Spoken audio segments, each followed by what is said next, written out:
Hello everyone, कैसे हैं आप सभी। बायोलॉजी क्लास 10th में आप सभी का स्वागत है। आज की क्लास में हम लोग जानेंगे जैव प्रक्रम के बारे में। जैसा कि आप सभी जानते हैं, यूनिट जो 2 है जिसका नाम है जैव जगत। आज हम पढ़ रहे हैं पहला लेक्चर और ये चैप्टर है आपका यूनिट 2 का। चैप्टर नंबर है 5। चैप्टर का नाम है लाइफ प्रोसेस, जिसको आप हिंदी में जैव प्रक्रम के नाम से जानते हैं। तो आज हम जैव प्रक्रम के बारे में पढ़ेंगे। तो चलिए शुरू करते हैं।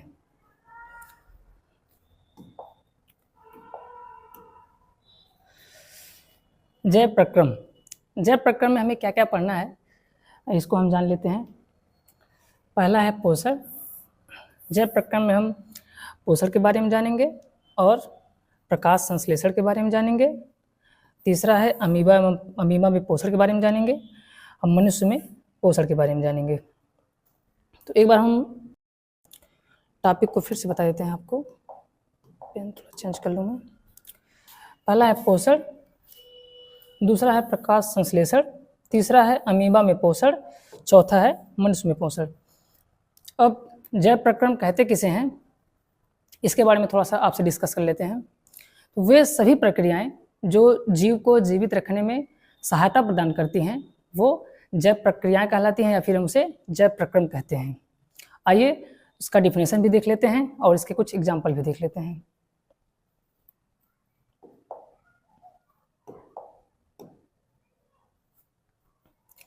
डियर स्टूडेंट्स, जैव प्रक्रम के बारे में लिखा है, वे सभी प्रकार के जो संयुक्त रूप से सजीव के अनुरक्षण का कार्य करते हैं जैव प्रक्रम कहलाते हैं।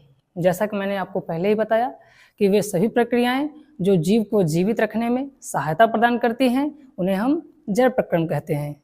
और यही बात स्पष्ट रूप से लिखी है, वे सभी प्रकार के जो संयुक्त रूप, जैसे संयुक्त रूप कौन कौन से हैं, जैसे पहला है पोषण। पहला क्या है? पोषण। दूसरा क्या है? श्वसन। दूसरा है श्वसन। तीसरा है परिवहन। चौथा क्या है? उत्सर्जन। तो क्या पोषण की जो प्रक्रिया है उसके लिए क्या हमें कुछ करना पड़ता है, या मतलब हम अपने तरफ से कोई एक्शन लेना पड़ता है उस पर? ऐसा नहीं है। वे हमारे शरीर के जो ऑर्गन्स होते हैं वो पोषण का कार्य स्वयं करते हैं। दूसरा है श्वसन। श्वसन की प्रक्रिया में क्या हमें ये करना पड़ता है कि नहीं हमें सांस लेने के लिए कहीं जाना है, या फिर श्वसन करने के लिए कहीं जाना है, या फिर कुछ करना है? ऐसा कुछ नहीं है। हमारे जो बॉडी के जो पार्ट्स हैं वो ये कार्य स्वयं करते हैं। इसके लिए हमें कहीं जाने की और अपने तरीके से कुछ करने की आवश्यकता नहीं है। ये जो हमारे बॉडी के जो अंग हैं वो श्वसन का कार्य स्वयं करते हैं। तीसरा है परिवहन। परिवहन क्या है? जो बॉडी में जो रक्त का जो संचरण होता है, परिसंचरण होता है, वो स्वयं होता है। वो शिराएं होती हैं और जो धमनियां होती हैं उन्हीं के माध्यम से रक्त का जो है परिसंचरण होता है। चौथा है उत्सर्जन। उत्सर्जन क्या है? जो अपशिष्ट पदार्थ होते हैं शरीर से वो बाहर कैसे निकलते हैं, वो क्या क्या उनके सहायक अंग हैं, इसके बारे में भी हम जैव प्रक्रम में पढ़ेंगे। तो चलिए आगे बढ़ते हैं। इतनी बात अब सबको क्लियर हो गई होगी। अगला हमारा है पोषण के बारे में। तो पहले टॉपिक जैसा कि आप जानते ही हैं, पोषण। पोषण में कहते किसे हैं इसको हम समझ लेते हैं। एक चीज़ आगे बढ़ने से पहले मैं आपको एक और बता दूं, जैसा कि जैव प्रक्रम में हम बताएं आपसे कि जो क्रियाएं होती हैं, पोषण है, श्वसन है, उत्सर्जन है, परिवहन है, तो शरीर में जैव रासायनिक अभिक्रियाएं भी होती हैं। वो कौन कौन सी हैं इसके बारे में आपको बता देते हैं। स्लाइड ले लेंगे हम।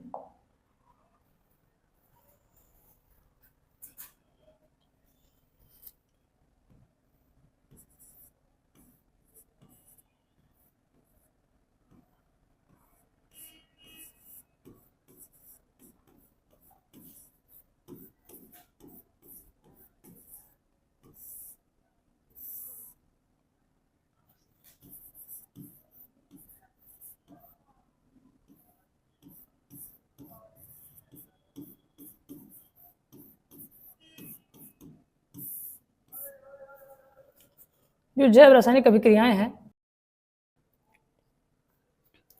वो कौन कौन सी हैं? पहला है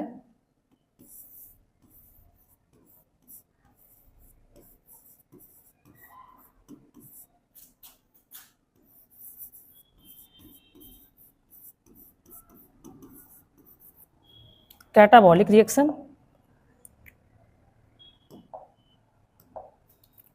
जिसे हम हिंदी में कहते हैं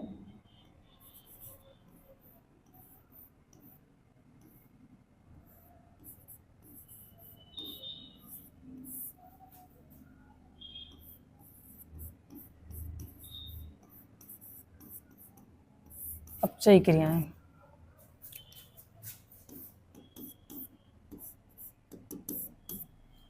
दूसरा आता है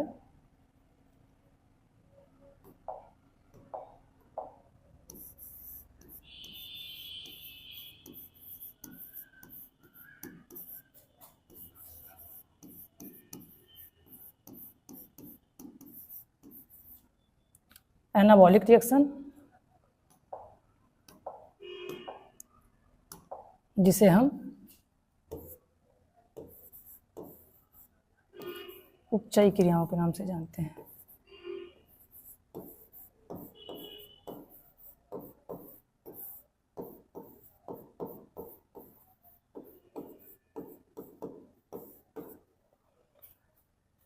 तो कैटाबॉलिक रिएक्शन किस में आता है? तो कैटाबॉलिक रिएक्शन में क्या आता है इसको बारे में जानते हैं। तो जो कैटाबॉलिक रिएक्शन होता है, जैसे पाचन, पोषण और श्वसन आदि अपचयी क्रियाओं की श्रेणी में आते हैं।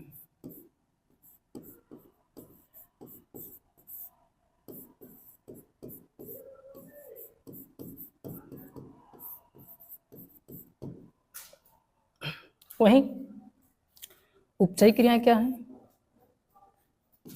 जैसे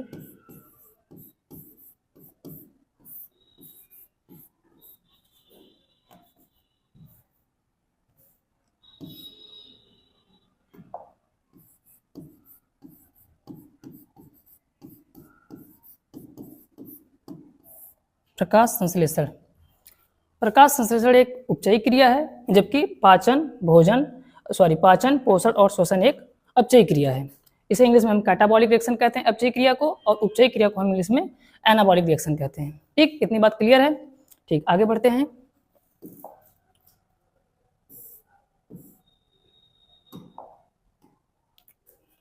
पोषण। अब पोषण क्या है इसके बारे में हम जानते हैं। तो जो अपचयी क्रियाएं होती हैं, अपचयी क्रियाओं को करने के लिए कुछ हमें ऊर्जा की आवश्यकता होती है। वो ऊर्जा हमें मिलेगी कहाँ से? वो ऊर्जा हमें भोजन से प्राप्त होती है।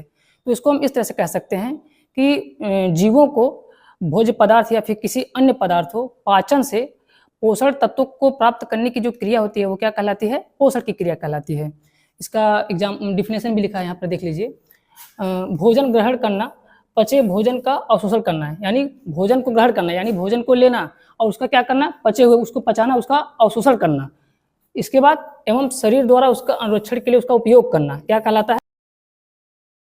पोषण कहलाता है। तो मतलब आप जब भोजन लेते हैं और उससे आपको जो ऊर्जा मिलती है वो ये क्या है? वो पोषण है। अच्छा, वो भोजन कैसा होना चाहिए इसके बारे में जान लेते हैं।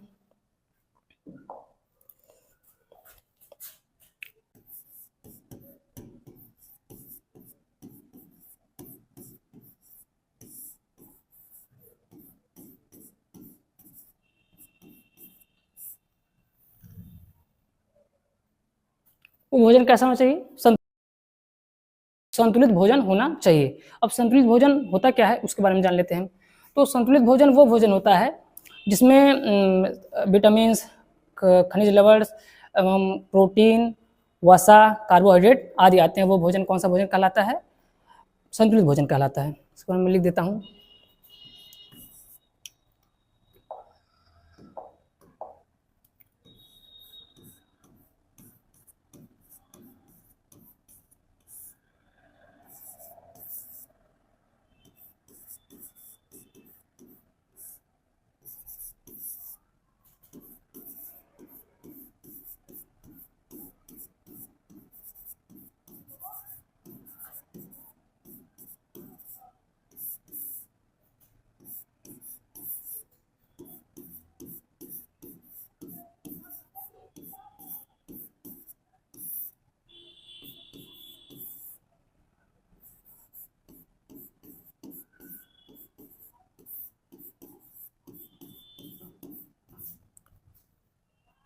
तो ये पांचों पोषक तत्व जो हैं जिस भोजन में पाया जाता है उस भोजन को हम क्या कहते हैं?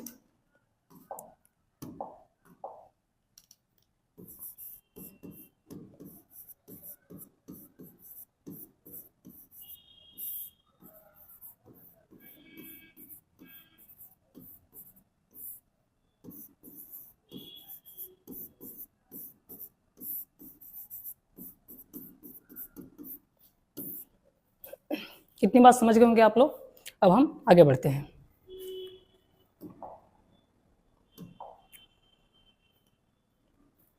तो पोषण के बारे में आप समझ गए होंगे। अब अगला हमारा है पोषण के आधार पर जीवों में दो समूह बांटा जा सकता है। वो कौन कौन से हैं इसको फिर समझिए। पोषण के आधार पर जीवों को दो समूह में बांटा जा सकता है। पहला समूह क्या है? स्वपोषी पोषण। पहला है स्वपोषी पोषण। जैसा कि नाम से ही स्पष्ट है, स्व मतलब स्वयं, पोषण मतलब अपने भोजन को ग्रहण करना, कि हम अपना भोजन कैसे बना रहे हैं। तो वो जीव जंतु जो अपना भोजन स्वयं बनाते हैं उन्हें हम स्वपोषी पोषण कहते हैं या फिर स्वपोषी कहते हैं। दूसरा है विषमपोषी। विषमपोषी कौन से लोग होते हैं? विषमपोषी जीव वो होते हैं जो किसी अन्य जीव जंतु पर निर्भर होते हैं, उन्हें हम क्या कहते हैं? विषमपोषी। अब इसके बारे में जान लेते हैं, स्वपोषी के बारे में।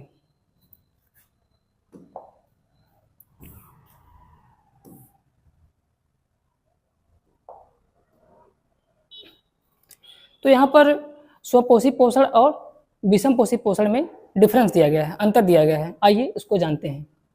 इसमें लिखा है स्वपोषी पोषण में, पोषण का वह तरीका जिसमें जीव अपने आसपास के वातावरण में उपस्थित सरल अजैव पदार्थों जैसे CO2, पानी और सूर्य के प्रकाश से अपना भोजन स्वयं बनाता है, उसे हम क्या कहते हैं?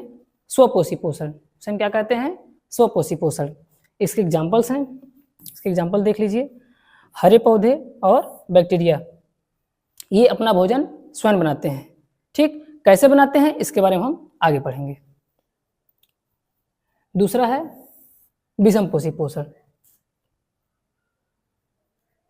तो पोषण का वह तरीका जिसमें, इसको आप सही कर लीजिएगा, टाइपिंग मिस्टेक है। पोषण का वह तरीका जिसमें जीव अपना भोजन स्वयं ना बना के किसी और अन्य जीव पर निर्भर होता है। जैसा कि मैंने पहले ही बताया, इसका मतलब ये किसी अन्य जीव जंतु पर निर्भर होते हैं या फिर पेड़ पौधों पर निर्भर होते हैं, उन्हें क्या कहते हैं? विषमपोषी पोषण। इसके एग्जाम्पल क्या है? उदाहरण के तौर पर है मानव व अन्य जीव। ये अपना भोजन स्वयं नहीं बनाते हैं, ये क्या होते हैं? दूसरे पर निर्भर होते हैं। ठीक, इतनी बात आपको समझ में आ गई। अब आगे बढ़ें।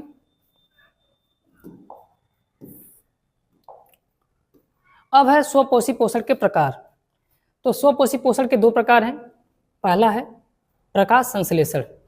पहला क्या है? प्रकाश संश्लेषण।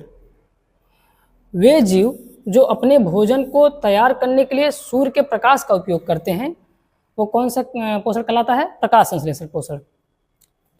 जैसे इसका एग्जाम्पल है हरे पौधे, हरे सल्फर, बैक्टीरिया, बैगनी बैक्टीरिया, बैगनी गैर सल्फर। अगला है रसायन संश्लेषण।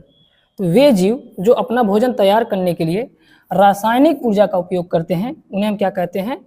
रसायन संश्लेषण या फिर स्वपोषी पोषण के अंतर्गत ये दोनों चीज़ें जो आती हैं उन्हें हम कहते हैं रसायन संश्लेषण, और पहला है प्रकाश संश्लेषण।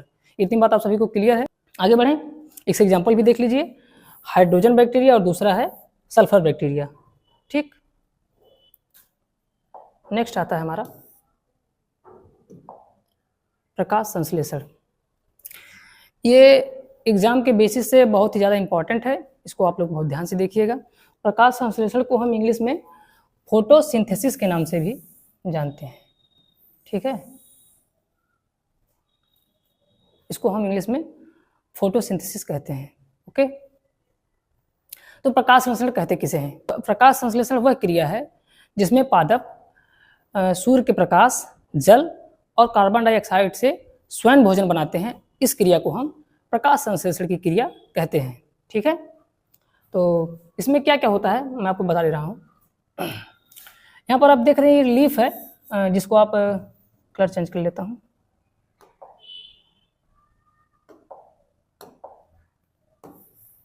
ये जो लीफ है ये हरा है, और ये जानते होंगे आप कि ये हरा क्यों है, क्योंकि इसमें क्लोरोफिल पाया जाता है, जिसे आप हरित लवक या पर्णहरिम भी कहते हैं। ठीक है, तो ये जो क्लोरोफिल पाया जाता है पत्तियों में, ये क्या करता है, सूर्य के प्रकाश को क्या करता है, अवशोषित करता है। ठीक है, और जब ये सूर्य के प्रकाश को अवशोषित करता है तो जो सूर्य का जो प्रकाश है वो रासायनिक ऊर्जा में चेंज होती है या फिर परिवर्तित होती है। ठीक है, इसके बाद क्या होता है कि जो जल अणु होते हैं, ये जो जल अणु होते हैं, इनका अपघटन होता है हाइड्रोजन और ऑक्सीजन में। ठीक है, और नेक्स्ट स्टेप में क्या होता है, अगले स्टेप में होता है कि जो कार्बन डाइऑक्साइड होती है, ये कार्बन डाइऑक्साइड होती है, ये क्या होता है, ये ग्लूकोज यानी कार्बोहाइड्रेट में, तो इसको हम एक बार फिर से समझ लेते हैं। यहाँ पर मैं लिख दे रहा हूँ।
ठीक, वह प्रक्रिया जिसमें पादप सूर्य के प्रकाश, जल, CO2 की सहायता से स्वयं भोजन बनाते हैं, इस घटना को प्रकाश संश्लेषण कहते हैं।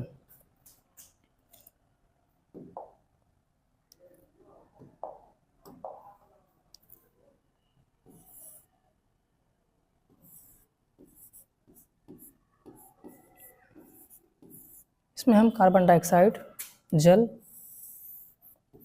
सूर्य का प्रकाश,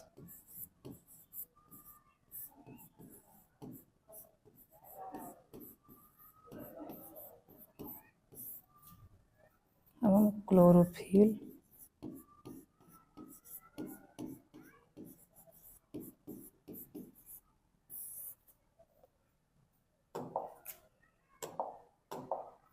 की उपस्थिति में हमें प्राप्त होता है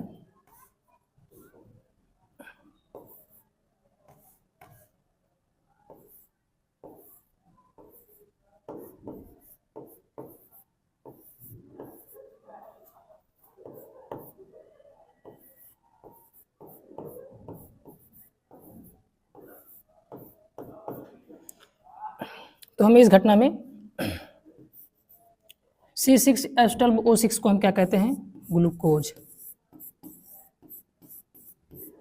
इस घटना में ये प्राप्त होता है, प्लस ऑक्सीजन और जल क्या होते हैं, बाहर निकलते हैं। ठीक, अब इसको हम बैलेंस कर लेते हैं।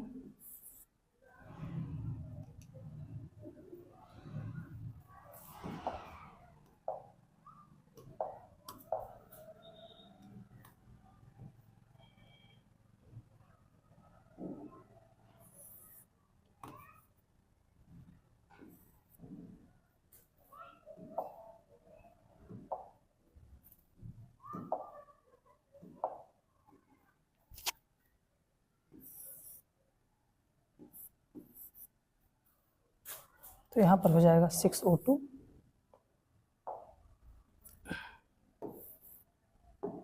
पेन चेंज कर लेते हैं और ये हो जाएगा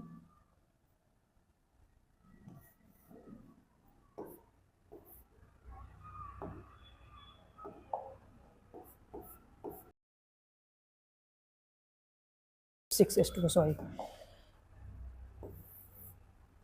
ठीक, अब ये बैलेंस भी हो गया। तो इसमें हम CO2 प्लस H2O की सहायता सूर्य के प्रकाश तथा क्लोरोफिल में की उपस्थिति में हम जब क्रिया कराते हैं तो हमें ग्लूकोज प्राप्त होता है, तो हम और जल जो और ऑक्सीजन क्या होती है बाहर निकलती है। ठीक, अब आगे बढ़ें। ये बात आपको समझ में आ गई होगी प्रकाश संश्लेषण किसे कहते हैं।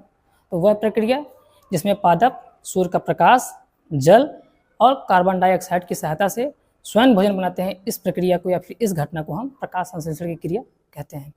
इसको आप बहुत ही ध्यान में रखिएगा इस बात को, क्योंकि ये एग्जाम में भी आता है। ठीक है, थोड़ा सा पैनल लैग कर रहा है, इसके लिए क्षमा चाहता हूँ आप सभी से। अगला है प्रकाश संश्लेषण, और वही है जो मैं आपसे बताया, इसके बारे में थोड़ा डिटेल में लिखा गया है। इसके बारे में फिर से बता देते हैं आपसे। वह प्रक्रिया जिसके द्वारा हरे पौधे और कुछ अन्य जीव सूर्य के प्रकाश का उपयोग करके तथा कार्बन डाइऑक्साइड और जल से पोषक तत्वों को संश्लेषित करने के लिए इस प्रक्रिया में पौधे क्लोरोफिल, कार्बन डाइऑक्साइड, जल, सूर्य का प्रकाश का उपयोग करते हैं और ऑक्सीजन को उत्सर्जित करते हैं। इस घटना को हम क्या कहते हैं? प्रकाश संश्लेषण की क्रिया या फोटोसिंथेसिस। इतनी बात आप सभी को समझ में आई होगी। और नीचे जो मैं बताया था रिएक्शन वो यहाँ पर लिखा है, इसको आप जो है नीचे रहेगा। ठीक है, तो इसको आप एक बार फिर से देख लीजिए। तो ये है प्रकाश संश्लेषण की क्रिया या फोटोसिंथेसिस की क्रिया। आगे बढ़ते हैं।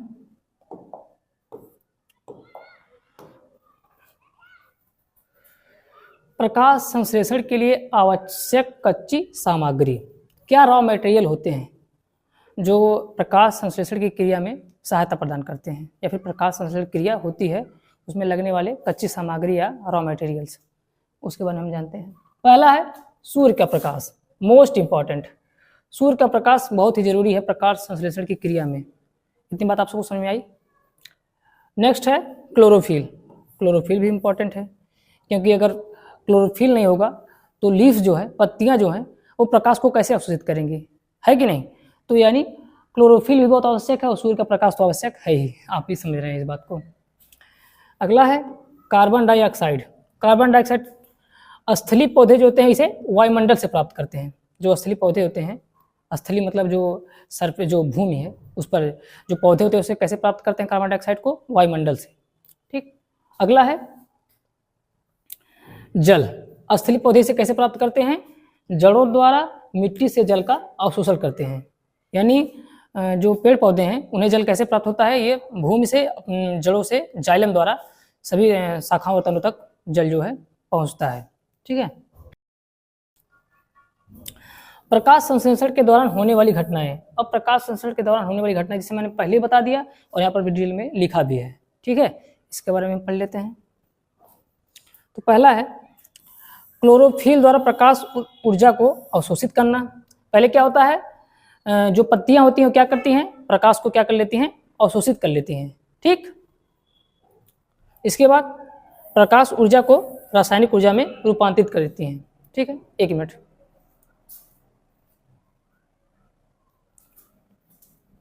हाँ, तो हम क्या बात कर रहे थे? जो प्रकाश ऊर्जा होती है वो क्या होती है? रासायनिक ऊर्जा में बदल जाती है। फिर क्या होता है? जल अणु जो है हाइड्रोजन तथा ऑक्सीजन में उनका अपघटन होता है। ठीक, इसके बाद कार्बन डाइऑक्साइड जो होता है वो कार्बोहाइड्रेट में उसका अपचयन होता है। जैसा मैं आपको पहले बता दिया हूँ, सूर्य का प्रकाश हो गया, क्लोरोफिल हो गया, कार्बन डाइऑक्साइड हो गई। कार्बन डाइऑक्साइड पौधे जो है वायुमंडल से प्राप्त करते हैं, और जल हो गया, और ये जड़ों से या फिर जाइलम के द्वारा उन्हें तनों तक पहुँचता है जल। ठीक, और इस घटना में क्लोरोफिल द्वारा प्रकाश ऊर्जा को अवशोषित किया जाता है तथा प्रकाश ऊर्जा रासायनिक ऊर्जा में रूपांतरित होती है। जल अणुओं का हाइड्रोजन तथा ऑक्सीजन में अपघटन होता है, और कार्बन डाइऑक्साइड जो है उसका कार्बोहाइड्रेट में अपचयन होता है। ठीक, तो आज की क्लास में इतना ही, और हम ऐसे ही आगे पढ़ते भी रहेंगे, और इस तरह से आप लोग पढ़ाई करते रहिए, और इसी तरह की जो क्लासेज हैं वो आगे भी जारी रहेंगी। आप लोग बस मेहनत से पढ़ाई करिए, क्योंकि आपका एग्ज़ाम बहुत जल्द ही आने वाला है, और जल्द ही मैं आप लोग को जो इम्पोर्टेंट क्वेश्चंस हैं उसको ज़रूर लेकर आऊँगा, और उसको हम लोग फिर सॉल्व किया जाएगा, और ये भी देखा जाएगा कि कौन से क्वेश्चन जो हैं बोर्ड ओरिएंटेड हैं, और उसको भी ध्यान में रखा जाएगा। और आप इसी तरह से अपना बहुत ख्याल रखें और इसी तरह पढ़ाई करते रहें। आज की क्लास में आप लोग का बहुत बहुत धन्यवाद। जय हिंद।